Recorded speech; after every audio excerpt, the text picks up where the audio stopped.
Regresamos.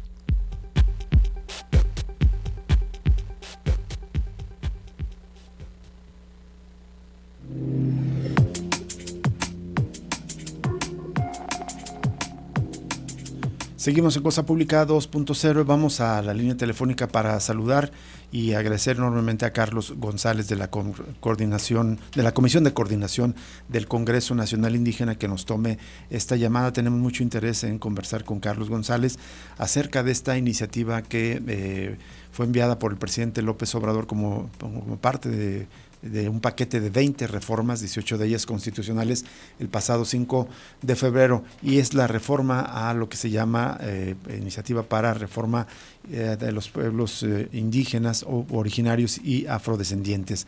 Carlos, gracias por atender esta llamada. Muy buenas tardes. Muy buenas tardes, muchas gracias. Al contrario, Carlos, muchísimas gracias por atender esta llamada. Y bueno, queríamos conocer el punto de vista del Congreso Nacional Indígena a través de tu voz, de tu pensamiento, acerca de esta iniciativa que ha sido pues celebrada evidentemente por, digamos, el partido gobernante, supuestamente, pero en esta ocasión pues contó con el apoyo de todos los partidos. Se fue aprobada por unanimidad de todas las fuerzas legislativas en la Cámara de Diputados, pero ha sido celebrada como, digamos, una deuda histórica supuestamente que se está pagando con los pueblos originarios, con los pueblos indígenas de este país. ¿Cómo miras tú esta iniciativa? ¿Qué pendientes, qué alcances tiene, qué defectos tiene desde tu opinión, Carlos? Muchas gracias por invitarnos, darnos la palabra. Voy a expresar la opinión propia, no la del Congreso Nacional Indígena. No se ha reunido, no tiene una postura. Sí tiene una posición muy clara en torno a cómo se ha legislado en materia indígena en el país, ¿verdad? Pero con relación a esta reforma que se acaba de aprobar, no ha habido alguna posición pública por parte del CNI. Con relación a la reforma, lo primero que tenemos que decir es que la deuda con los pueblos originarios sigue vigente. Y en el caso de la reforma es más importante lo que no se contiene en ella que lo que contiene. Voy a tratar de explicarlo. Sí. En 1996, el gobierno de la República y diversas instancias del Estado mexicano pactaron con el Ejército Zapatista de Liberación Nacional lo que se conoce como los Acuerdos de San Andrés. Estos acuerdos básicamente lo que buscaban era la reorganización del Estado mexicano para que los pueblos originarios fueran reconocidos dentro de este en la amplitud de sus derechos. En el año 2001 se aprobó una reforma constitucional que escamoteó en lo fundamental lo que contenían los acuerdos de San Andrés. Estos acuerdos tenían dos elementos que desde nuestro punto de vista, aquí sí como Congreso Nacional Indígena, eran pilares de los mismos y de la iniciativa de reforma constitucional conocida como COCOPA. Uno, el reconocimiento de los derechos territoriales y del usufructo, el uso colectivo de los recursos naturales que se encuentran en los territorios de los pueblos originarios.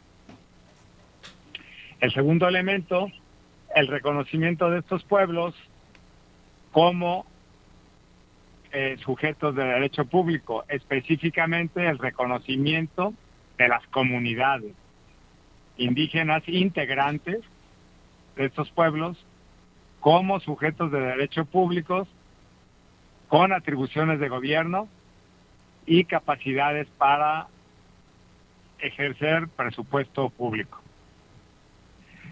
Estos elementos eran torales para que pudiera desplegarse la autonomía de los pueblos originarios. Ambos elementos fueron borrados de la iniciativa que en aquel entonces promovieron todos los partidos, incluido el PRD que presidía en ese entonces Andrés Manuel López Obrador. Y esto ocurrió porque la iniciativa privada, los grandes capitalistas, la Confederación Patronal de la República Mexicana, el Consejo Coordinador Empresarial, ejercieron una presión enorme para que básicamente los derechos territoriales de los pueblos originarios no fueran reconocidos. Uh-huh. Carlos, la reforma sí, que se acaba de aprobar incorpora este elemento que había olvidado la anterior reforma, que es la del reconocimiento de los pueblos como sujetos de derecho público. uh-huh. Sin embargo, el reconocimiento de los derechos territoriales, del uso y de la disposición colectiva de los recursos naturales de estos territorios no fue incorporada ni en una coma. Y entonces, planteamientos de derecho como el reconocimiento de la medicina tradicional, el patrimonio cultural intangible y otros más, la misma autonomía política de los pueblos no tiene un asidero suficiente si no tiene esta base jurídica material que es la del territorio, ¿verdad? Así la es. del territorio. Así es. Entonces, esa situación, ¿por qué decimos que es preocupante? Porque hay un proceso o un conjunto de procesos de despojo de los pueblos originarios que están avanzando aceleradamente. Entonces, es grave que no se esté reconociendo este elemento neurálgico porque se da pie a que esos procesos de despojo continúen y entonces la palabra, el discurso de que se está saldando una deuda histórica, de que se está reconociendo a los pueblos originarios como alma y espíritu de la nación, etcétera, etcétera, no suena muy realista, no suena muy sincero. Así es. ¿Verdad? Entonces, parece que entonces no hay elementos desde la Constitución que permitan frenar toda esta luz de concesiones en agua, de concesiones mineras, de megaproyectos que están haciendo pedazos los territorios de los pueblos originarios y la naturaleza. Carlos, lo que nos dices es muy relevante, evidentemente, que es más lo que no incluye que lo que fue aprobado. Pero te quisiera preguntar, justamente ya que aludías a aquel proceso tan importante que fueron los acuerdos de San Andrés, este proceso en el que el Estado se vio obligado, tras el levantamiento zapatista, a dialogar con las comunidades, con representantes de las comunidades y pueblos indígenas, y se logró un gran acuerdo que parecía encaminarse justamente a reconocer en la Constitución mexicana estas leyes. Acuerdos que no fueron respetados en 2001. ¿Qué tan lejos están de los acuerdos de San Andrés lo que se aprobó en esta ley de pueblos originarios y afrodescendientes en la Cámara de Diputados, desde tu opinión? Están lejanos en los términos que he comentado. Uh-huh. No se incorpora un elemento neurálgico, que es el del territorio. Pero los mismos acuerdos de San Andrés ya están desfasados. Desde el momento en que se aprueban al día de hoy han pasado ¿cuántos años? 24 y 4, 28. Sí, 28 años ya. 28 años. Después de que se aprobó la reforma constitucional en 2001, el andamiaje constitucional y legal de este país se modificó profundamente para hacer posible el despojo de los territorios de los pueblos originarios y de los bienes de la nación, ¿verdad? Sí. No se ha dado marcha atrás en estas reformas, en estos leyes. Entonces, los mismos acuerdos de San Andrés, en ese contexto, ya quedaron profundamente rezagados, sobre todo en ese aspecto de los derechos territoriales. En 2019, una cantidad significativa de autoridades indígenas, de expertos en la materia, acompañados por instancias de gobierno, produjeron una propuesta de reforma constitucional. El Congreso Nacional Indígena, el Ejército Zapatista de Liberación Nacional, no fueron partícipes de este proceso porque a partir de que se traicionan los acuerdos de San Andrés, consideramos ocioso intervenir en procesos para reformar la Constitución en los límites del Estado actual, un Estado colonialista, profundamente racista y dominado por intereses económicos gigantescos. Esta propuesta de reforma que se hizo en 2019, que se le presentó al presidente de la República en ese año, Sí. y se volvió a presentarle en una reunión con la tribu Yaqui en 2021, era mucho más amplia que lo que se aprobó hoy. Exactamente, sí. Era algo que se había pactado con autoridades indígenas y planteaba la reforma de 17 artículos de la Constitución, no de uno, como es la actual reforma. Exacto. Y sin embargo, fue ignorado olímpicamente también esa propuesta. Entonces, vemos que esta reforma, aun cuando pueda contener elementos positivos, falla por lo que no contiene. Exactamente. Y pesa más lo que no está contenido en ella que lo que está contenido en ella. Que lo que incluye. El elemento de derecho territorial, de derechos territoriales, de acceso a los recursos naturales, es y será fundamental para la preservación de las culturas originarias.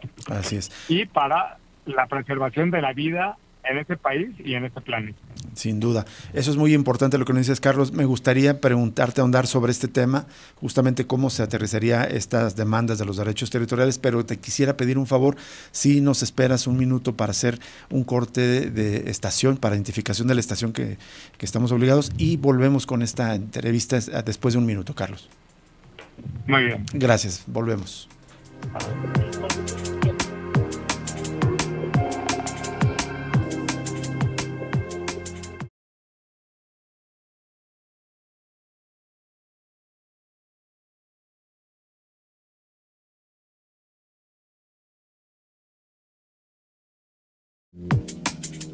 Seguimos en Cosa Pública 2.0 y volvemos a la línea telefónica para agradecerle nuevamente a Carlos González de la Comisión de Coordinación del Congreso Nacional Indígena que siga con nosotros en la línea telefónica para hablar de este asunto tan importante como es la aprobación de la Ley de Pueblos Originarios o Pueblos Indígenas y Afrodescendientes, que fue aprobada ya en la Cámara de Diputados. Carlos, muchas gracias por seguir con nosotros. Nos decías que es más lo que falta que lo que contiene esta iniciativa aprobada. Pero estos puntos pendientes, ¿en qué se traduce, digamos, estos derechos territoriales? ¿En qué debería traducirse más bien y qué es lo que no está aprobado, Carlos? Tendría que traducirse en un conjunto de mecanismos para la protección de los territorios, ¿verdad?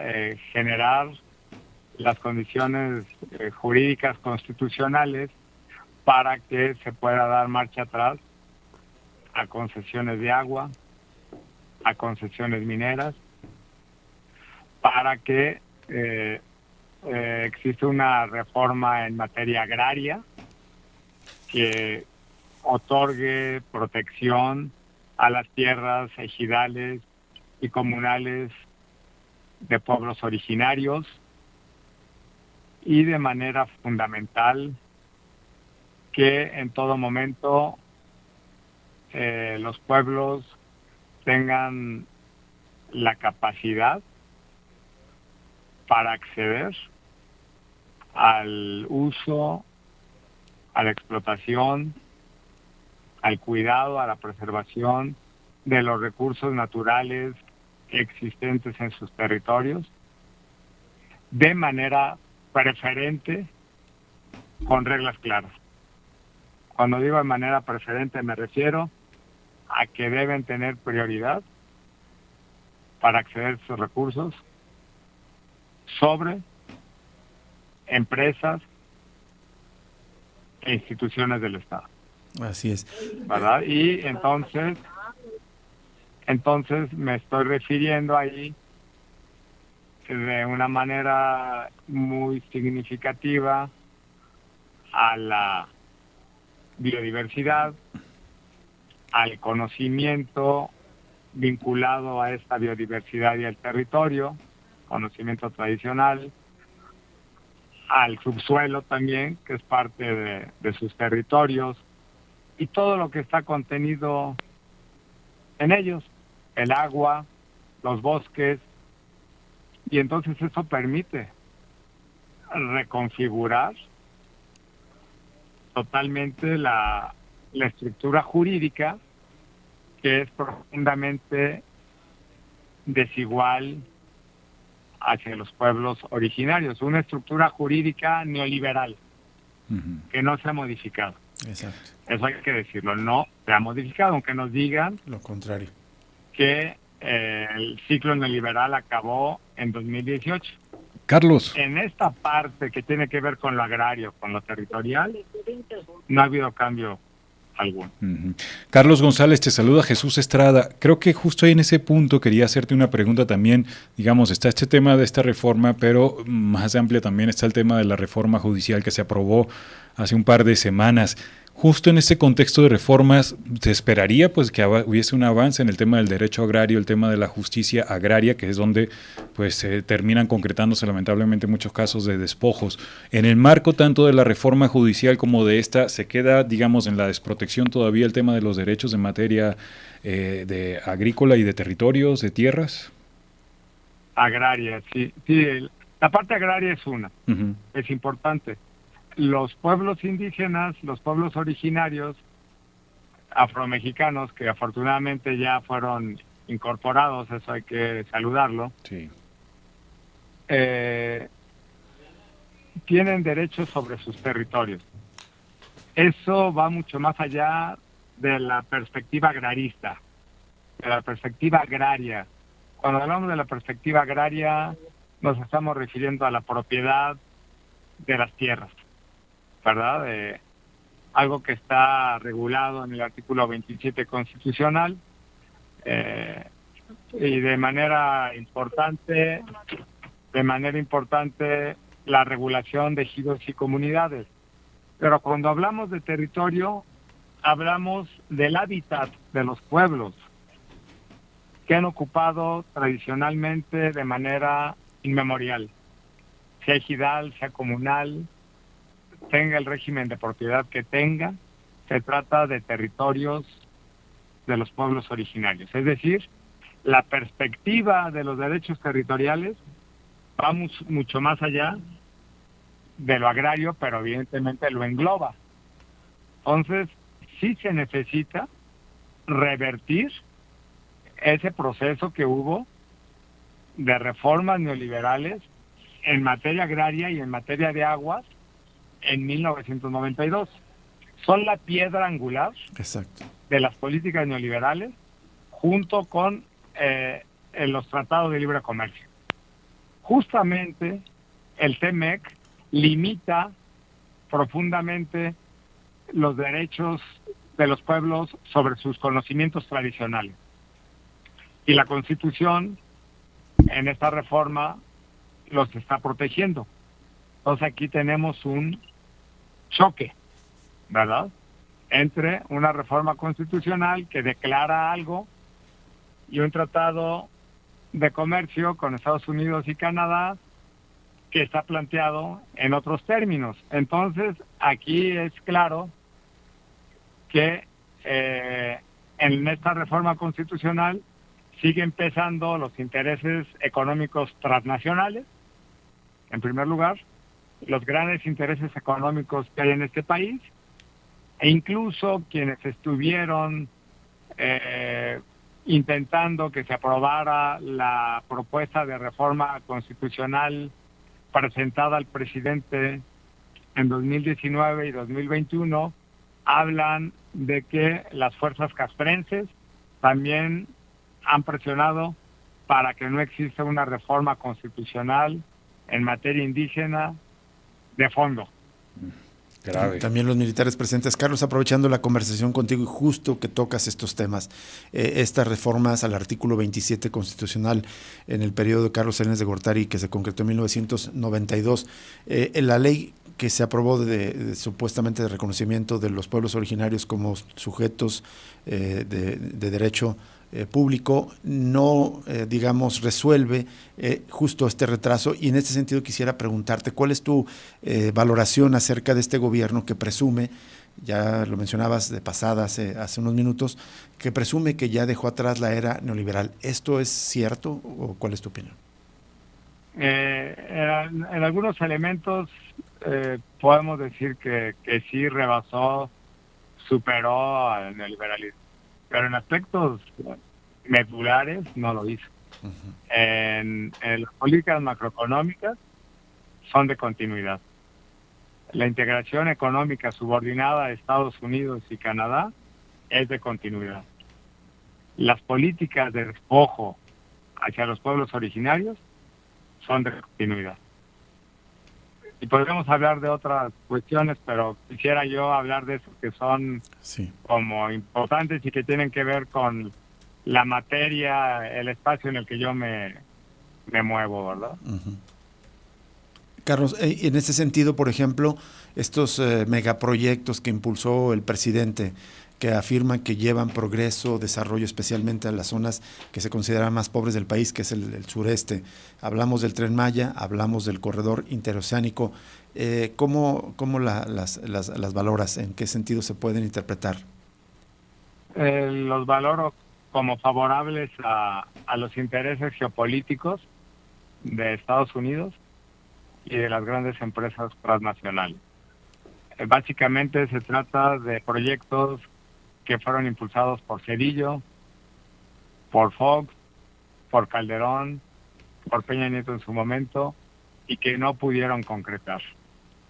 Proyectos que tienden a reconfigurar, ya lo hemos dicho, territorios, mercados, fronteras, en favor de los intereses militares y económicos de Estados Unidos y de grandes empresas.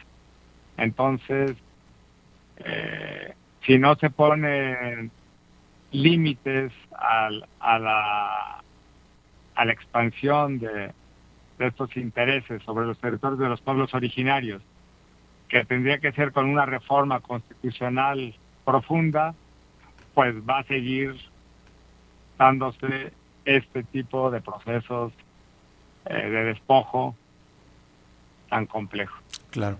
Y más allá de solamente esta ley, Carlos, ya que estamos en las postrimerías de este gobierno, de este sexenio, ¿cuál es tu opinión acerca de la relación del gobierno de llamada así por ellos mismos Cuarta Transformación, que se asume como un gobierno progresista de izquierda, en relación con los pueblos indígenas? ¿Hubo un cambio en el trato, en las políticas hacia los pueblos indígenas respecto a otros gobiernos, o cuál es tu opinión? Mira, las políticas de este gobierno, y específicamente las del Instituto Nacional de Pueblos Indígenas, lo han dicho muchos especialistas, incluso de pensamiento muy diferente al mío, que son de continuidad indigenista. De por sí, el hecho de que proponga un Tren Maya, un interoceánico, y diga que eso es lo que le conviene a los pueblos, es seguir en esa lógica indigenista, de que el Estado es el que sabe y decide qué es lo que le conviene a los pueblos. Y lo que tendrá que ocurrir es un cambio profundo para que los pueblos decidan qué es lo que necesitan, qué tipo de desarrollo quieren y les conviene. ¿Verdad? En ese sentido, es una política de continuidad. Hay un aspecto que los pueblos han valorado adecuadamente, que el conjunto de programas públicos se han modificado radicalmente y han tenido acceso a mayores recursos presupuestales. Creo que eso es lo que han aplaudido los pueblos y diversos sectores del país. Pero los otros aspectos medulares que te comento siguen de un modo, desde mi punto de vista, pues equivocado en el marco de las políticas neoliberales anteriores de los sexenios. Carlos, una última pregunta de mi parte sobre la reforma. En concreto lo que comentabas, que creo que queda pendiente el tema del derecho al reconocimiento y protección de la medicina tradicional de los pueblos y comunidades indígenas. Supuestamente se aprobó en esta reforma que pues incluye el tema del parto, ¿no? Y la partería sobre todo. Y la medicina tradicional. Y la medicina. También. Pero sí están garantizadas la protección, digamos, a este conocimiento ancestral, y considerando que hay muchas transnacionales que también le tienen el ojo puesto, sobre todo en temas de bioingeniería y biomedicina, a muchas de estas medicinas tradicionales. ¿Con esta reforma queda resguardado y protegido? No, es insuficiente. Primero porque todo conocimiento tradicional está vinculado al territorio. Uh-huh. Si no hay protección del territorio, el conocimiento tradicional se va erosionando. En segundo lugar, el TEMEC contiene una serie de mecanismos que permite a las empresas obtener la propiedad de conocimientos tradicionales en ciertas circunstancias, ¿verdad? Entonces es algo que tendría que revisarse de una manera más profunda, más integral y partiendo del reconocimiento de los derechos territoriales. Bien. Es grave que la reforma constitucional de 2001 nunca hable de territorios, que son un concepto jurídico muy preciso en el derecho internacional. La reforma constitucional de 2001, de manera grosera, habla de lugares, no de territorio. Uh-huh. Y la actual reforma conserva ese texto constitucional. No lo modifica, terrible. Carlos, a pesar de estas limitaciones legales, constitucionales, evidentemente los pueblos, a pesar de las leyes, históricamente han resistido, han luchado por preservar el territorio, pero también por ejercer sus derechos y su autonomía. ¿Qué perspectiva ves en este horizonte de seguir ejerciendo autonomía por muchos pueblos originarios en el país en este contexto de estos cambios legales? Pues creo que van a seguir haciéndolo los que lo están haciendo. Ojalá todos lo puedan hacer. Es un contexto complicado. Uh-huh. Muchos pueblos están en un escenario de guerra muy complejo. Podemos hablar de Chiapas, Guerrero, Michoacán, una parte de Jalisco, de Nayarit, Durango, Chihuahua, municipios muy concretos, Guadalupe y Calvo en Chihuahua, claro. Uh-huh. Guajicori en Nayarit, o el municipio de Aquila en Michoacán, la montaña alta en Guerrero, la montaña baja, la costa, la frontera de Chiapas, la región del Soconusco, en fin. Estamos en una situación muy compleja. Es más difícil que al principio del sexenio esta situación de violencia en estos lugares sí, que mencionas, ¿verdad? Sí, no, por supuesto que sí, está muy escalada. Uh-huh. Está muy escalada la violencia de los cárteles criminales hacia los pueblos originarios y en general dentro de la sociedad. Exactamente, así es. Bien, Carlos González, pues te agradecemos enormemente todo este tiempo, te agradecemos que hayas permanecido con nosotros después de esta pausa para responder estas preguntas y conocer tu punto de vista. Muchas gracias. Agradezco a ustedes y sí quiero terminar claro. Abundando sobre este punto. el hecho de que los cárteles criminales hayan crecido tanto y tengan tanta presencia en la sociedad, también es un elemento de gravedad para la protección de los territorios indígenas. Sin lugar a Con dudas. esto concluyo, y entonces es la urgencia de que sí se protejan los territorios de los pueblos originarios. Sin duda. Y creo yo que así como están las cosas, estos tendrán que seguir haciéndolo en la vía de los hechos. Así es, como lo han hecho históricamente. Muchísimas gracias de nuevo, Carlos González, por atender esta llamada. Al contrario. Muy Gracias. buenas tardes. Gracias, Carlos González, abogado, experto en derecho agrario, pero bueno, especialmente un gran conocedor de la situación de los pueblos originarios. Ha sido el abogado que ha llevado casos tan importantes como de algunas comunidades birráricas acá en el norte de Jalisco. También ha acompañado a la comunidad de Ostula, entre otros, y un elemento clave a través de la Comisión de Coordinación del Congreso Nacional Indígena, que es el principal espacio de articulación de las comunidades originarias e indígenas aquí en México. Vamos a una pausa y regresamos para cerrar Cosa Pública 2.0 de este viernes 20 de septiembre.